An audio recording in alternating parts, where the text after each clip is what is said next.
हो रहा है सर। हाँ ठीक है, अब हो जाएगा। ठीक है सर। पावर पॉइंट दिखाई दिया? हेलो। अभी तक तो नहीं। नहीं सर। अभी नहीं सर। अब देखिए तो दिखाई दिया? हेलो। नहीं। नहीं सर। नहीं sir.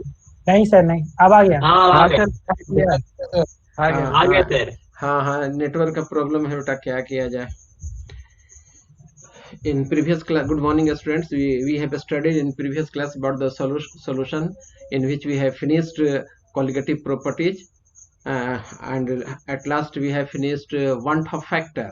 In what want of factor we have learnt that it is a ratio of normal molar mass to that of abnormal molar mass, in which we have calculated the value of I for different electrolytes.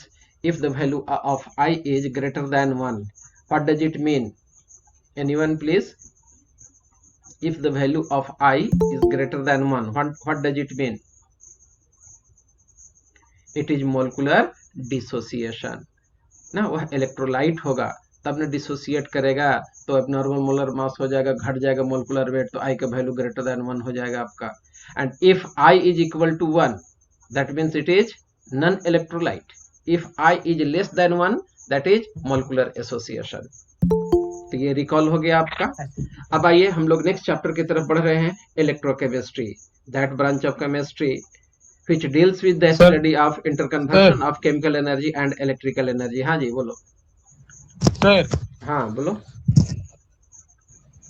बोले हाँ sir, reverse osmosis हम लोगों ने पढ़ना है sir, reverse हाँ osmosis. हाँ, चलो सुन लो, रिवर्स ऑस्मोसिस पे भी सुन लो। जैसे सॉल्वेंट का मूवमेंट जो होता है तुम्हारा, किधर से किधर होता है? सॉल्वेंट से सॉल्यूशन की तरफ होता है। ठीक है, जैसे हम लोग सलाइन वाटर ले लिए, ठीक है, उसको सेमी परमिएबल से सेपरेट कर दिए, और सॉल्वेंट से सेपरेटेड है कौन सा? सॉल्ट वाटर यानी सलाइन वाटर और सॉल्वेंट। तो होगा क्या आपका generally in normal case, in a spontaneous case, there will be movement of solvent from solvent side to the towards the solution side na, and the pressure exerted to stop the osmosis is known as osmotic pressure. But when the more osmotic pressure is applied, then movement of solvent will start from solution side towards the solvent side. This is known as reverse osmosis, and it is applied in RO ना, जो पानी पीने वाला होता है ना filter, उसी में आरओ का कंसेप्ट लगता है, रिवर्स ऑस्मोसिस का कंसेप्ट लगता है।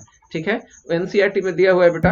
ठीक है, हर चीज कोई जरूरी नहीं कि बुक का सारी चीज हम लोग को बोलते वक्त याद ही आ जाए। चलिए पूछ लिया तो मैं बता ही दिया। आइए अब हम लोग इलेक्ट्रोकेमिस्ट्री की तरफ जाते हैं, that branch of chemistry which deals with the study of interconversion of chemical energy and electrical energy is known as electrochemistry। तो नाम ही से है इलेक्ट्रो प्लस केमिस्ट्री ना, इसमें हम लोग, यह फिजिकल केमिस्ट्री के अंतर्गत आता है, और एक फिजिकल केमिस्ट्री के ब्रांच है जिसमें हम लोग पढ़ते हैं क्या? Inter conversion of chemical energy into electrical energy and vice versa, यही तो होता है। इस आधार पर जिसमें ऐसा होता है वह सेल या वह device that convert chemical energy liberated during the redox reaction to electrical energy or use electrical energy to carry out non-spontaneous chemical reaction is called electrochemical cell. Electrochemical cell एक ऐसा डिवाइस है, ऐसा cell है जो आपको convert करता है chemical energy को इलेक्ट्रिकल एनर्जी में, या इलेक्ट्रिकल एनर्जी को यूटिलाइज करके, ठीक है, नॉन स्पॉन्टेनियस केमिकल रिएक्शन को प्रोसीड करा देता हो, तो वैसे सेल को हम लोग इलेक्ट्रोकेमिकल सेल कहते हैं। On the basis of definition of electrochemical cell, cells are classified into two category, that is galvanic cell और वोल्टेइक सेल। दोनों एक ही चीज होता है, गैल्वेनिक सेल कहिए या वोल्टेइक सेल कहिए। और नेक्स्ट हो गया आपका इलेक्ट्रोलाइटिक सेल। ठीक है, तो गैल्वेनिक सेल यानी वोल्टेइक सेल, यह क्या करता है, इसका फंक्शन क्या है? It just convert the chemical energy into electrical energy, chemical energy को इलेक्ट्रिकल एनर्जी में कन्वर्ट कर देता है, और यह प्रोसेस जो होता है स्पॉन्टेनियस रिएक्शन होता है। क्लियर है गैल्वेनिक सेल का? Hello hello. Yes sir.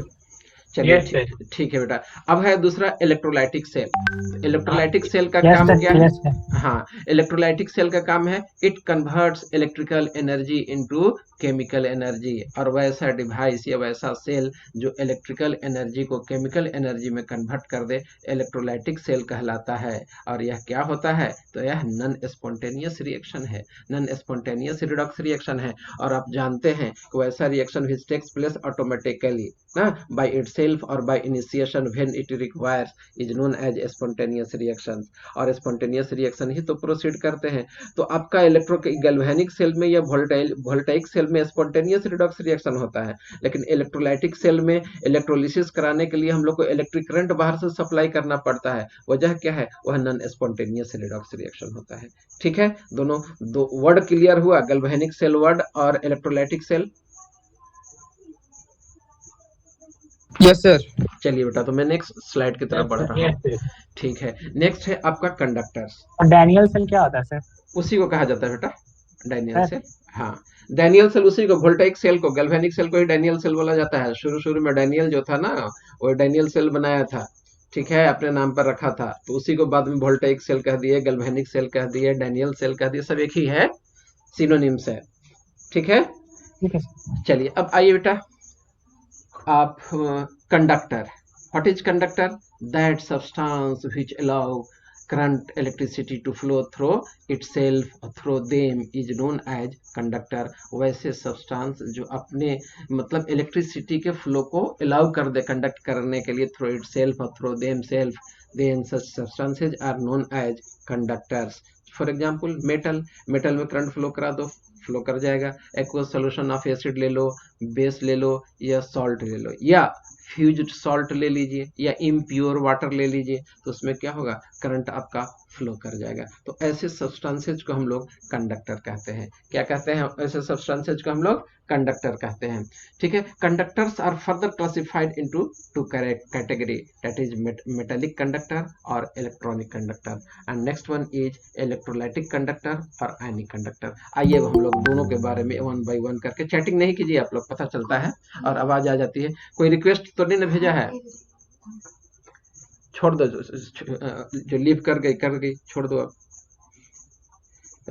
हाँ जी, तो मेटालिक हो गया आपका, इसी को हम लोग इलेक्ट्रॉनिक कंडक्टर कहते हैं। दूसरा हो गया इलेक्ट्रोलाइटिक कंडक्टर और आयनिक कंडक्टर। तो मैं कहना यहाँ पर ये चाह रहा हूँ कि मेटालिक कंडक्टर क्या है? वैसा कंडक्टर विच कंडक्ट इलेक्ट्रिसिटी ना by the movement of electron without undergoing any chemical change.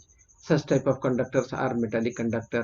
वैसे कंडक्टर जिसमें करंट तो फ्लो करता हो, लेकिन फ्लो ऑफ करंट का रीजन क्या हो? ड्यू टू इलेक्ट्रॉन हो, ठीक है, और उसमें कोई केमिकल चेंज नहीं होता हो, तो वैसे कंडक्टर को हम लोग इलेक्ट्रॉनिक कंडक्टर या मेटालिक कंडक्टर कहते हैं। फॉर एग्जाम्पल कॉपर, सिल्वर ना, ये दोनों मेटल हो गया, आयरन हो गया, एल्युमिनियम हो गया, सभी के सभी मेटल गुड कंडक्टर होते हैं। एक नॉन मेटल है ग्रेफाइट, वो भी आपका गुड कंडक्टर हो गया। अब आपका बच गया कौन सा? इलेक्ट्रोलाइटिक कंडक्टर या आयनिक कंडक्टर। वैसा conductor which allow the flow of electric current through the aqueous solution ना, और इसमें मूवमेंट ऑफ आयन जो होता है रिस्पॉन्सिबल हो जाता है किसके लिए? तो फ्लो ऑफ करंट के लिए, ठीक है। For example in molten state में भी करंट फ्लो करा देता है। एग्जाम्पल हो गया आपका इलेक्ट्रोलाइट्स को मोल्टेन स्टेट में डाल दीजिए या एक्वस सॉल्यूशन में डाल दीजिए, they will allow to flow the electric current ना, and movement of ion is responsible for the flow of current, ठीक है। फर्दर आपको इलेक्ट्रोलाइट्स जो होता है, दो कैटेगरी में इसको हम लोग क्लासिफाई कर देते हैं। इलेक्ट्रोलाइट्स को कितने कैटेगरी में क्लासिफाई कर देते हैं? दो कैटेगरी में क्लासिफाई कर देते हैं। एक तो हो गया आपका स्ट्रॉन्ग इलेक्ट्रोलाइट और दूसरा हो गया वीक इलेक्ट्रोलाइट। वह हाँ, तो स्ट्रॉन्ग इलेक्ट्रोलाइट में किससे पूछ लूँ? कोई एक बता दीजिए। रवि चलो तुम बताओ, स्ट्रॉन्ग इलेक्ट्रोलाइट का है, 11th में पढ़े थे।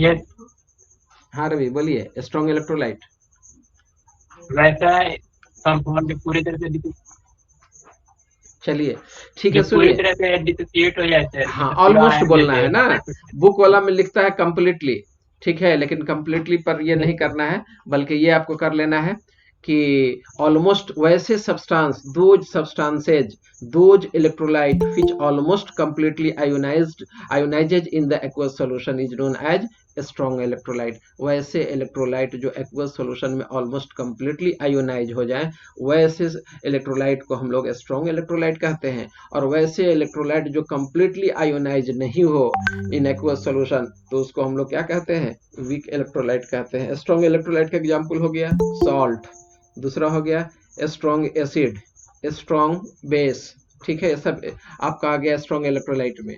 वीक इलेक्ट्रोलाइट में हो गया एसिटिक एसिड, अमोनिया हो गया, हाइड्रोजन साइनाइड हो गया, अमीन हो गया। मतलब जो ऑलमोस्ट कंप्लीटली मतलब जो कंप्लीटली आयोनाइज नहीं हो, तो उसको हम लोग क्या कहते हैं? आपको वीक इलेक्ट्रोलाइट कहेंगे, और जो है उसको हम लोग स्ट्रॉन्ग इलेक्ट्रोलाइट कहते हैं, ठीक है। तो स्ट्रॉन्ग इलेक्ट्रोलाइट और वीक इलेक्ट्रोलाइट आपको क्लियर हो गया होगा। अब हम समझाना चाहेंगे आपको दूसरा चीज। हाँ, अब आइए हम लोग देखते हैं कि मेटालिक कंडक्टर और इलेक्ट्रोलाइटिक कंडक्टर में डिफरेंसेज क्या है। ठीक है, मेटालिक कंडक्टर को ही हम लोग इलेक्ट्रॉनिक कंडक्टर कहे थे, और क्या कहा जाता है, इलेक्ट्रोलाइटिक कंडक्टर को आयनिक कंडक्टर कहे थे। तो पॉइंट्स ऑफ डिफरेंसेज कुछ हैं, 4-5-6 पॉइंट है। आइए उसको हम लोग एक एक करके डिस्कस करते हैं। चार्ज कैरियर जो होता है मेटालिक कंडक्टर में, वो फ्री इलेक्ट्रॉन होता है, जबकि इलेक्ट्रोलाइटिक कंडक्टर में चार्ज कैरियर जो होता है फ्री आयंस होते हैं। आयन के मूवमेंट के चलते करंट फ्लो करता है। मेटालिक करंट में फ्री इलेक्ट्रॉन के मूवमेंट के चलते करंट फ्लो करता है। आपका केमिकल चेंज, नेक्स्ट पॉइंट है आपका केमिकल चेंज। मेटालिक कंडक्टर में कोई केमिकल चेंज नहीं होता है। अब जैसे मेटल, आप हम लोग के यहाँ एल्युमिनियम के वायर में करंट फ्लो कराया जाता है, करंट एक जगह से दूसरे जगह भेजा जाता है। ऐसा नहीं है कि 5 kg के एल्युमिनियम के वायर लगा दिए, कुछ दिनों के बाद वह 2 kg का हो गया। हाँ, एक ही केस में हो सकता है, जो कोई चोर काट के ले जाए तो वेट घट जाएगा, ठीक है। लेकिन करंट फ्लो करने से कभी भी आपको मेटालिक कंडक्टर का वेट या कोई केमिकल चेंज नहीं होगा। जब केमिकल चेंज नहीं होगा तो मास का लॉसेज नहीं होगा, ठीक है। लेकिन इलेक्ट्रोलाइटिक कंडक्टर में क्या होता है? केमिकल चेंज होता है, ठीक है। केमिकल चेंजेज हो गए तो उसमें मास पर फर्क हो जाएगा, कहीं से घटेगा तो कहीं बढ़ेगा। ट्रांसफर ऑफ मैटर आपका मेटालिक कंडक्टर में नहीं होता है, जबकि इलेक्ट्रोलाइटिक कंडक्टर में होता है। Takes place in the form of ions, ions के फॉर्म में आपका ट्रांसफर ऑफ मैटर होता है। नेक्स्ट है cause of resistance. Metallic conductor में कर्नेल इलेक्ट्रॉन, एक तो हो गया वैलेंस इलेक्ट्रॉन और दूसरा हो गया आपका क्या, कर्नेल इलेक्ट्रॉन। तो कर्नेल इलेक्ट्रॉन के वाइब्रेशन के चलते, ठीक है, मेटालिक कंडक्टर में रेजिस्टेंस होता है। लेकिन वहीं आ जाइए इसमें ये इलेक्ट्रोलाइटिक कंडक्टर में, तो कटायन और अनायन के बीच में इंटर आयनिक इलेक्ट्रॉनिक अट्रैक्शन होता है। तो एक अगर कटायन अनायन को खींचते रहेगा तो मूवमेंट उसका स्लो हो जाएगा, तो एक रेजिस्टेंस कॉज हो गया। या ऐसा हो सकता है विस्कोसिटी होता है। विस्कोसिटी क्या है? सोल्वेंट में इंटरेक्शन अगर ज्यादा होता हो तो उसको हम लोग विस्कोसिटी कहते हैं, या विस्कस मीडियम कहते हैं। तो अगर सोल्यूट के बीच में, यानी कि कटायन और अनायन के बीच में, आयंस के बीच में फोर्स ऑफ अट्रैक्शन हो, उसके चलते रेजिस्टेंस पैदा हो, या कटायन और अनायन और सॉल्वेंट के बीच में भी इंटरेक्शन अगर ज्यादा होने लगे तो उसके चलते भी इसमें रेजिस्टेंस पैदा होगा, ठीक है। अब आ जाइए इंक्रीजिंग टेम्परेचर। टेम्परेचर बढ़ा देने से आपको मेटालिक कंडक्टर का रेजिस्टेंस इंक्रीज कर जाता है। और पहले भी क्लास लिए थे, कहाँ सेमीकंडक्टर पढ़ाया था, उसमें बताए थे कि मेटल का रेजिस्टेंस बढ़ जाता है टेम्परेचर बढ़ाने से ना। वजह कौन बताएंगे? फिजिक्स में पढ़े होंगे, कोई बोलो, एनीवन? इलेक्ट्रॉन का मूवमेंट तेज हो जाता है उसमें। हाँ, कोलाइड होने लगता है सर। बिल्कुल सही, हाँ, कोलाइड होने लगता है, ड्रिफ्ट इलेक्ट्रिक वेलोसिटी हो जाएगा, जिसके चलते आपका रेजिस्टेंस बढ़ जाएगा, बिल्कुल ठीक है। और वहीं आपका इलेक्ट्रोलाइटिक कंडक्टर में रेजिस्टेंस डिक्रीज कर जाएगा, और रेजिस्टेंस डिक्रीज करने से इलेक्ट्रिक करंट का फ्लो फास्ट हो जाता है। तो क्वेश्चन यहाँ है कि why the resistance decreases, resistance of electrolytic conductor decreases on increasing the temperature.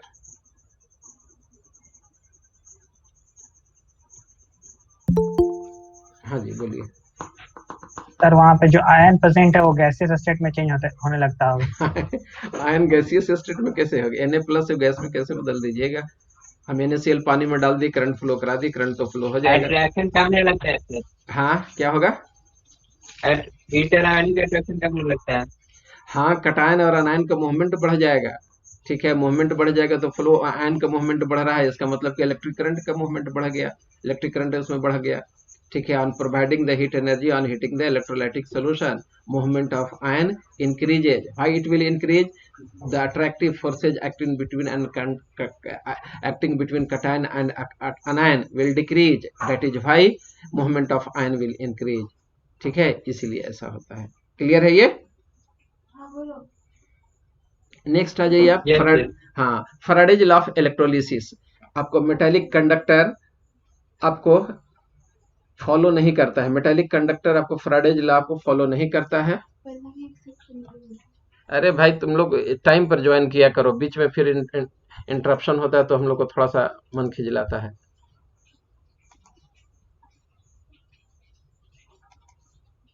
कहाँ है आकाश? और कौन है? और कौन हो जी? टाइम पर ज्वाइन किया करो ना. टाइम जब केमिस्ट्री का है तो उस टाइम पर. फिर मैं दोबारा अब नहीं आऊंगा, एक बार आ गया. हाँ जी, तो Faraday's law of electrolysis, Faraday's का 2 इलेक्ट्रोलिसिस लॉ है. ठीक है, उसको हम लोग देखेंगे. ठीक है, तो अलग से पढ़ेंगे कि फैराडेज लॉ है क्या. अब आज फिजिक्स में भी पढ़ना है इत्तेफाक से और केमिस्ट्री में भी पढ़ना है फैराडेज लॉ. फैराडेज लॉ आपको मेटालिक कंडक्टर फॉलो नहीं करता है, जबकि इलेक्ट्रोलाइटिक कंडक्टर ये आपको फैराडेज लॉ को फॉलो करता है. आगे बढ़े. हेलो. Yes sir. ठीक है बेटा, आगे बढ़ रहा हूँ. Yes sir. अब आइए कुछ टर्म्स है, जैसे ओम्स लॉ फिजिक्स में पढ़े होंगे. मेटालिक कंडक्टर जो है ओम्स लॉ को फॉलो करता है ना. आपको इलेक्ट्रोलाइटिक सॉल्यूशन भी जो होगा आपको वह भी आपको ओम्स लॉ को फॉलो करेगा.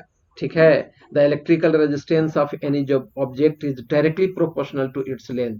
किसी भी आपका ऑब्जेक्ट का इलेक्ट्रिकल रेजिस्टेंस जो होता है उसके लेंथ का वो क्या होता है? डायरेक्टली प्रोपोर्शनल होता है, but inversely proportional to area of cross section होता है. पढ़े ना फिजिक्स में? सेम चीज यहाँ भी है. R is directly proportional to length of the ये आपका सब्सटेंस या ऑब्जेक्ट. ऑब्जेक्ट हम मेटालिक सॉल्यूशन ले लें या मेटालिक कंडक्टर ले लें, बात एक ही है. एरिया ऑफ क्रॉस सेक्शन के इनवर्सली प्रोपोर्शनल होता है. तो हम कह सकते हैं R is directly proportional to L by A. L जहां हो गया आपका लेंथ और ए हो गया area of cross section, which implies R A is equal to rho L A upon rho L upon A, where rho is आपका एक proportionality constant हो गया, जिसको हम लोग क्या बोलते हैं? रेजिस्टिविटी बोलते हैं. हाँ, रेजिस्टिविटी का दूसरा नाम क्या है? स्पेसिफिक रेजिस्टेंस हो गया. चलिए, हाँ स्पेसिफिक रेजिस्टेंस बेटा, रेजिस्टिविटी या स्पेसिफिक रेजिस्टेंस दोनों एक ही चीज हो गया. अब आइए रेजिस्टेंस पर हम लोग चर्चा करते हैं. तो ये रेजिस्टेंस है क्या? तो एक तरह का ऑब्स्टिकल है to the flow of electric current. Electric current के फ्लो में जो बाधाएं आती हैं उसी को हम लोग रेजिस्टेंस कहते हैं. ठीक है. और इसका ऊपर में हम डिफाइन कर ही दिए कि ये डायरेक्टली प्रोपोर्शनल टू लेंथ होता है, inversely proportional to area of cross section होता है. ठीक है. और इसका यूनिट क्या होता है रेजिस्टेंस का? ओम. OHM लिखिए या ओम का सिंबल दीजिए, बात बराबर है. इसको हम लोग दूसरे यूनिट में भी लिख सकते हैं, केजी मीटर स्क्वायर पर एस क्यू ए स्क्वायर के फॉर्म में हो गया. एस जहां साइमन है, आगे हम लोग पढ़ेंगे कि साइमन क्या है, किसका यूनिट है. आइए अब हम लोग देखते हैं resistance can be measured with the help of Wheatstone bridge. अब हम लोग रेजिस्टेंस को व्हीटस्टोन ब्रिज से भी मेजर करते हैं. आपको एक्सपेरिमेंट करना है फिजिक्स में व्हीटस्टोन ब्रिज पर, उसमें कीजिएगा. एक्चुअली केमिस्ट्री में व्हीटस्टोन ब्रिज का एप्लीकेशन है. एक जगह हम लोग मेजर करते हैं सोल्यूशन का इलेक्ट्रोलाइटिक कंडक्टेंस रेजिस्टेंस निकालने के लिए, तो वहां पर व्हीटस्टोन ब्रिज का कंसेप्ट लगाते हैं, जिसमें हम लोग बैलेंस्ड व्हीटस्टोन ब्रिज का कंसेप्ट लगाते हैं, जिसमें 4 आर्म होता है, बीच में गैल्वेनोमीटर लगा हुआ होता है. दोनों आर्म का रेशियो जो होता है नेक्स्ट 2 आर्म के रेशियो, दोनों मतलब दोनों का रेशियो जो होता है कांस्टेंट हो जाता है. ऊपर वाले 2 आर्म और नीचे वाले 2 आर्म का रेशियो क्या होगा? कांस्टेंट हो जाएगा, इक्वल हो जाएगा. चलिए, तो आपका रो जो हो गया, जिसको आप ग्रीक वर्ड रो जो जिसको रेजिस्टिविटी कह रहे हैं या स्पेसिफिक रेजिस्टेंस कर रहे हैं, ओम मीटर में मेजर होता है. ठीक है. नेक्स्ट बात होता है रेजिस्टिविटी. तो रेजिस्टिविटी तो आपको हम एक्सप्लेन कर ही दिए, तो रेजिस्टिविटी फिर से एक्सप्लेन करें या आगे बढ़े? बढ़िए सर.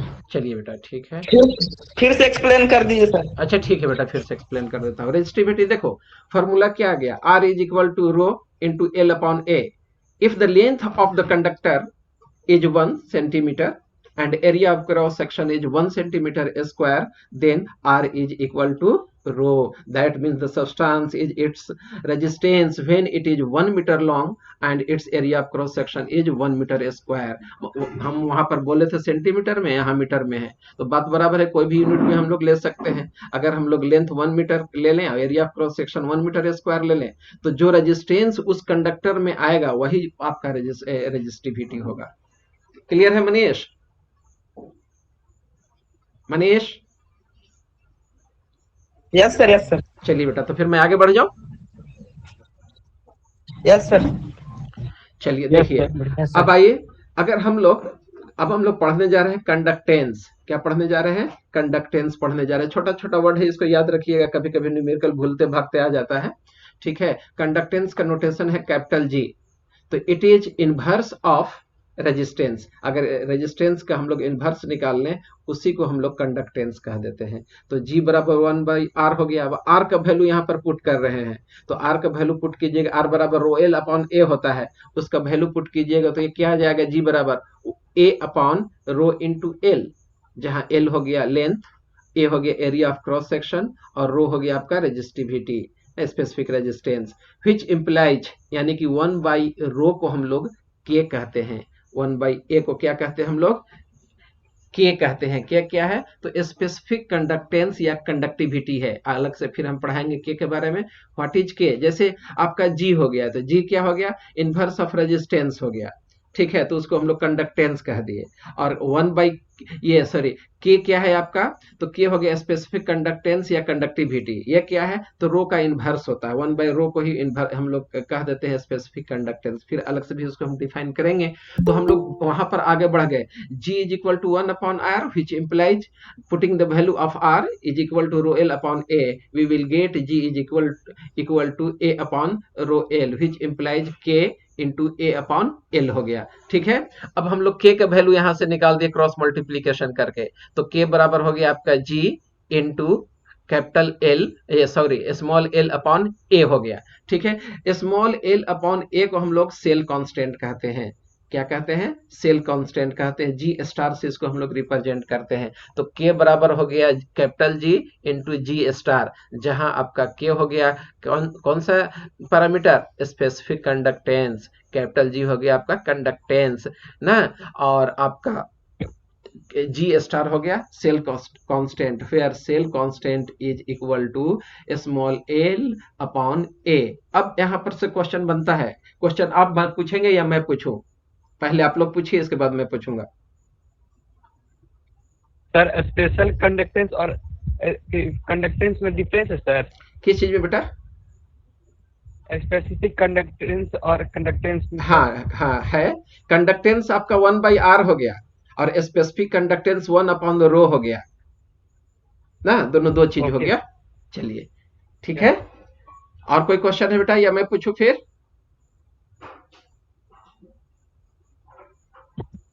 पूछिए सर। चलिए तो क्वेश्चन, चलिए तो फिर रवि से ही मैं पूछ लेता हूं। Since as you know cell constant is equal to small l upon capital A, where small l is length of the solution or the conductor and capital A is area of cross section, is it possible to calculate the value of cell constant by knowing the value of small l and capital A?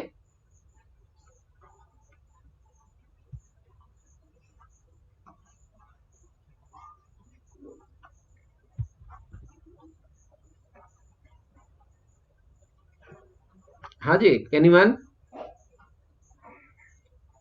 Sir electrolyte का sir. हाँ बेटा बोलिए। Electrolyte का sir volume नापेंगे तो?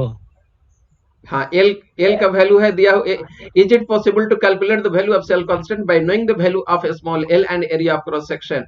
This is the question. No पैसो? No sir, electrolyte sir उसका एरिया नहीं नाप सकते, उसका वॉल्यूम नापेंगे। बिल्कुल सही। It is not possible, it is not easy to measure the value of length of the solution and area of cross section of the solution. That is why the value of cell constant cannot be calculated by calculating the value of a small l and its area of cross section. That is why the cell constant can be calculated by using the value of capital के यानी कि specific conductance and conductance, यानी capital के और capital G के value अगर हम लोग जान जाए तो सेल कांस्टेंट आराम से निकल जाएगा, which implies cell constant is equal to specific conductance divided by conductance. Is it clear now? Yes sir. चलिए क्वेश्चन पूछता है कि सेल मतलब ज्यादा बार नहीं पूछा है, बहुत कम बार पूछा है, लेकिन पूछता है कि सेल कांस्टेंट का वैल्यू हम लोग एल और एक को कैलकुलेट कर सकते हैं कि नहीं, तो आंसर होगा आपका नहीं, because the calculation of A small L and capital A is not easy for the solution. ठीक है, अब मैं नेक्स्ट स्लाइड की तरफ आता हूं। तो आपके मन में था कोई बच्चे आप पूछे ही थे कि कंडक्टिविटी क्या है, कंडक्टेंस क्या है, तो स्पेसिफिक कंडक्टेंस को ही हम लोग कंडक्टिविटी कहते हैं, और ये जो होगा आपका स्पेसिफिक कंडक्टेंस या conductivity is reciprocal to rho resistivity, जबकि आपका कंडक्टेंस जो था वो क्या था, आपका रेसिप्रोकल ऑफ रेजिस्टेंस था। तो दोनों दो पैरामीटर हो गया, इसलिए कंफ्यूज नहीं कीजिएगा। यहाँ पर देखिए आपको इसके दूसरे वर्ड्स में हम लोग इसको क्लासिफाई या डिफाइन कर सकते हैं कंडक्टिविटी या स्पेसिफिक कंडक्टेंस को। एक क्यूब ले लिए और क्यूब में 1 सेंटीमीटर क्यूब सोल्यूशन डाल दिए,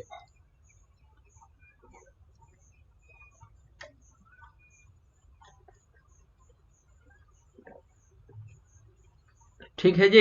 एक क्यूब लिए और क्यूब में 1 सेंटीमीटर क्यूब सॉल्यूशन डाल दिए, दो अपोजिट फेस में हम लोग करंट फ्लो करा दिए, ठीक है। तो the specific conductance is the conductance of 1 centimetre cube of a solution of an electrolyte. कोई एक क्यूब ले लिए, क्यूब में 1 सेंटीमीटर क्यूब हम लोग लेंथ, विड्थ और हाइट 1 सेंटीमीटर मेंटेन कर दिए, और उसमें जो हम लोग करंट फ्लो करा के कंडक्टेंस निकाल दिए, जो कंडक्टेंस आएगा वही स्पेसिफिक कंडक्टेंस होगा। क्लियर है डेफिनेशन? या इसको हम लोग कह सकते हैं it is reciprocal of resistance. हाँ जी, anyone? Hello hello, yes sir. सुन रहे हैं? क्लियर है? हाँ, कंडक्टिविटी क्लियर है, आगे बढ़े फिर। कंडक्टिविटी क्लियर है, आगे बढ़े। मैं लाइन काट गया था सर, मतलब कि अच्छा चलिए, इंटरनेट कनेक्शन। अच्छा कोई बात नहीं बेटा, सुन लीजिए फिर से आप। जैसे देखिए कंडक्टिविटी को ही स्पेसिफिक कंडक्टेंस कहते हैं, दोनों एक ही चीज है। इसका नोटेशन के हो गया, के ग्रीक वर्ड कप्पा से लिया गया है। अब कप्पा वर्ड जो है कप्पा पार्टिकल होता है, बायोलॉजी में ये वर्ड आता है।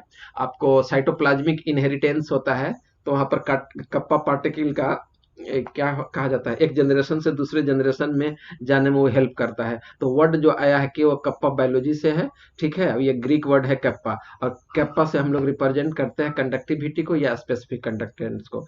It is reciprocal of resistivity, specific resistance, ठीक है। यह रो का आपका रेसिप्रोकल होता है, इसी को हम लोग क्या कहते हैं, रेजिस्टिविटी के रेसिप्रोकल को कंडक्टिविटी कहते हैं या स्पेसिफिक कंडक्टेंस कहते हैं। एक कोई क्यूब है, क्यूब में हम लोग उसका 1 सेंटीमीटर क्यूब इलेक्ट्रोलाइटिक सॉल्यूशन डाल दिए, और वह कैसे मेंटेन होगा, लेंथ भी उसका 1 सेंटीमीटर होना चाहिए सॉल्यूशन, हाइट भी उसका 1 सेंटीमीटर होना चाहिए, और ब्रेड्थ भी उसका 1 सेंटीमीटर होना चाहिए। तो ऑटोमेटिक वॉल्यूम 1 सेंटीमीटर क्यूब हो गया आपका, ठीक है। उसमें अगर दो फेस, देखिए वायर वहां पर आपका निकला हुआ है, दोनों वायर में हम लोग इलेक्ट्रिक करंट कंडक्ट करा दिए, तो यहाँ पर जो इलेक्ट्रिक करंट आपको कंडक्टेंस जो आएगा इस फेस, दो अपोजिट फेस के बीच में, उसी को हम लोग कंडक्टिविटी या स्पेसिफिक कंडक्टेंस कहते हैं। The specific conductance is the conductance of 1 centimetre cube of a solution of an electrolytic solution, ठीक है। और it is also defined and it is reciprocal of resistivity.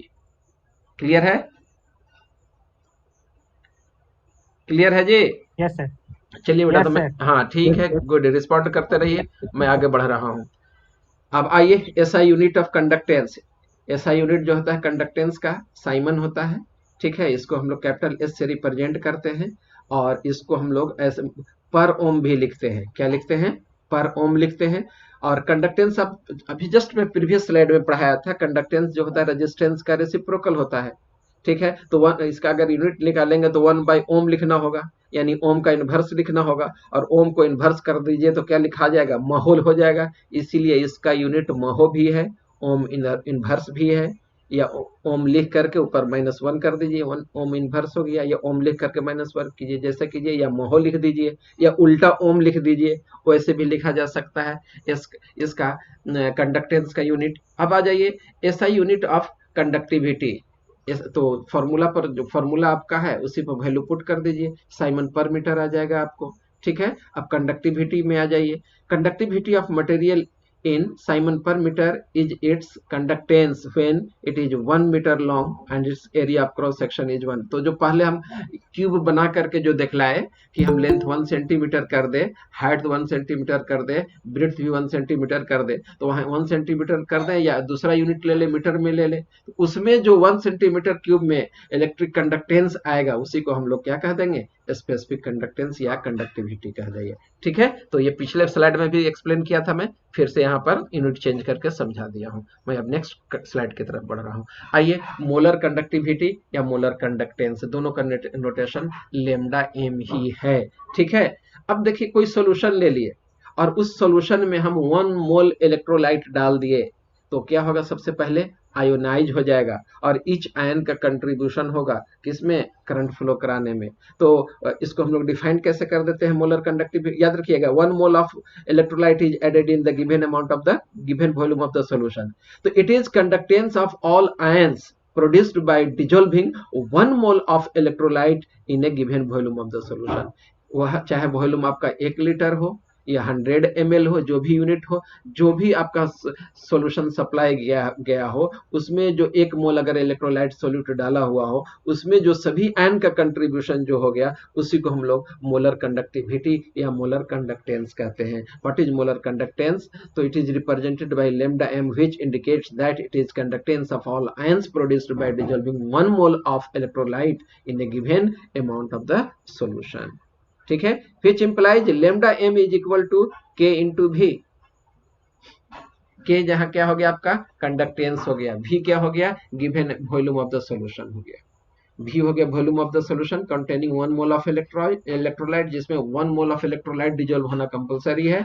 और if volume of the solution is m, तो वहां v volume लिए थे, अगर हम लोग चेंज कर दें, अगर चेंज हम लोग कर दें और इसका आपका उसमें टोटल आपका volume of the solution m mole पर लीटर हो, तो हम लोग लिख सकते हैं lambda as equal to k into v के जगह पर कितना हो गया 1000 अपॉन m, चूंकि पर लीटर में ले रहे हैं, लीटर में इसको कन्वर्ट कर दिए, तो पर लीटर में अगर ले लेंगे तो lambda m is equal to k into 1000 into m। तो एक समय था जब पूछता था डायरेक्ट फार्मूला कि what is relation between molar conductivity and conductance, तो यही फॉर्मूला आपको वहां लिखना होगा।